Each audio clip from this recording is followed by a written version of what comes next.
En mi-octobre 2017, la gestion du carburant au sein de l'administration publique faisait le chou gras des médias.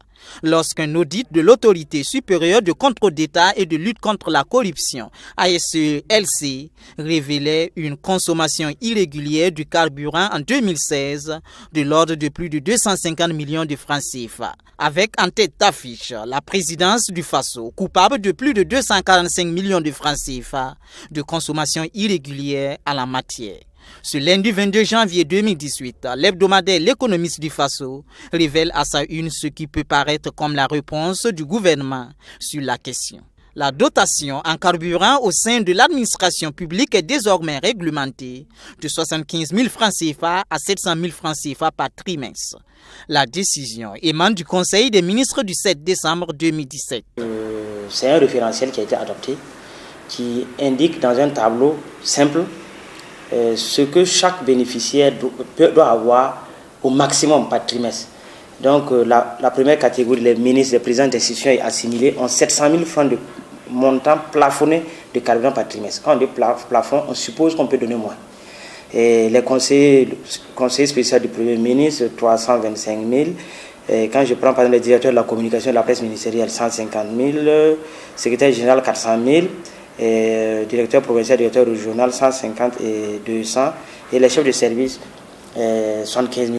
Cette nouvelle mesure est-elle une réaction aux recommandations de l'ASELC qui préconisait la prise de textes réglementaires?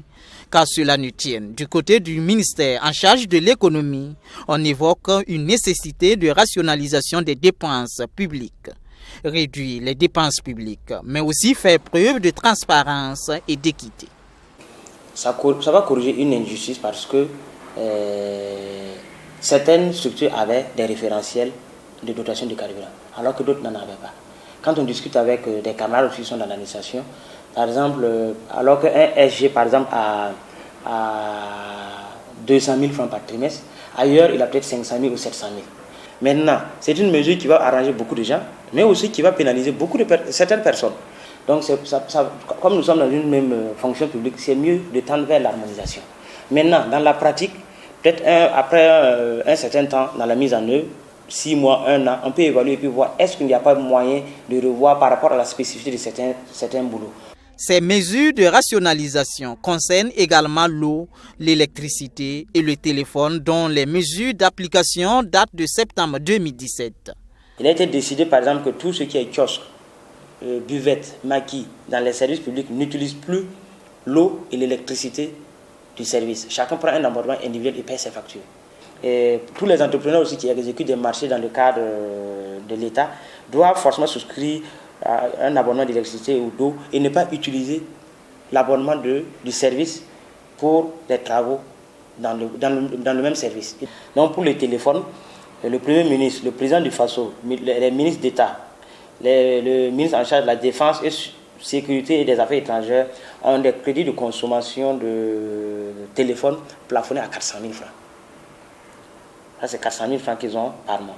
Maintenant, les autres, les ministres et les présidents des institutions ont 200 000 francs. C'est le plafond comme ça. Des mesures économiques déjà salutaires en attendant l'effectivité de leur application stricte. Maintenant, il aurait 325 000 francs par trimestre, alors qu'on a donné 75 000.